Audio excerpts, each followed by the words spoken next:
Hey guys, how's it going? I've got a bit of a confession to make.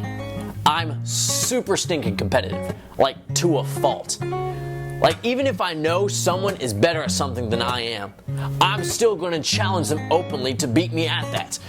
Needless to say, I've lost many times in my life, but that's alright. Because guess what, guys?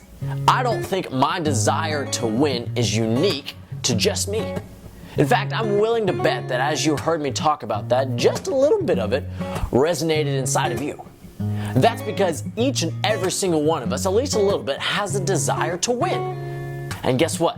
That's not a bad thing. In fact, God Himself is going to be the ultimate winner when all things are said and done. So if we all have this desire to win, it's very important for us to define what exactly a win looks like.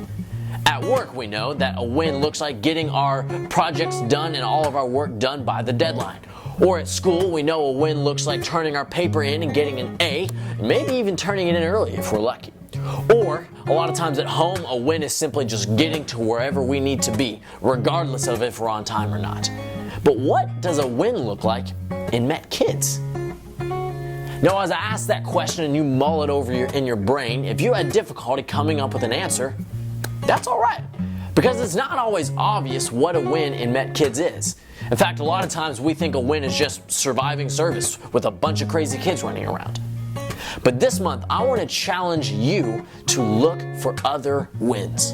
Look for small little wins that a lot of times we miss in the fast-paced service of Met Kids. Take this for example. You're sitting in your small group and you've had a kid for the past few weeks who hasn't been talking very much.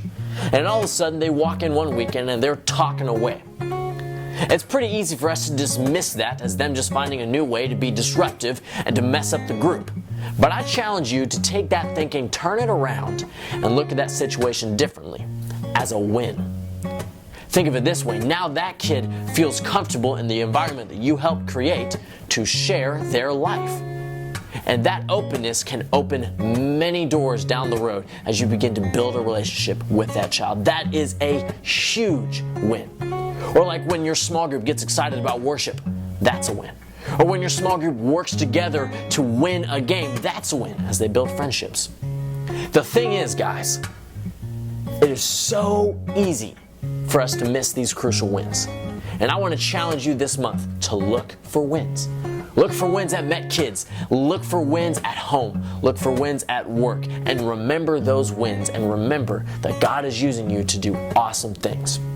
You see, guys, Met Kids and kids ministry in general can be very tiring.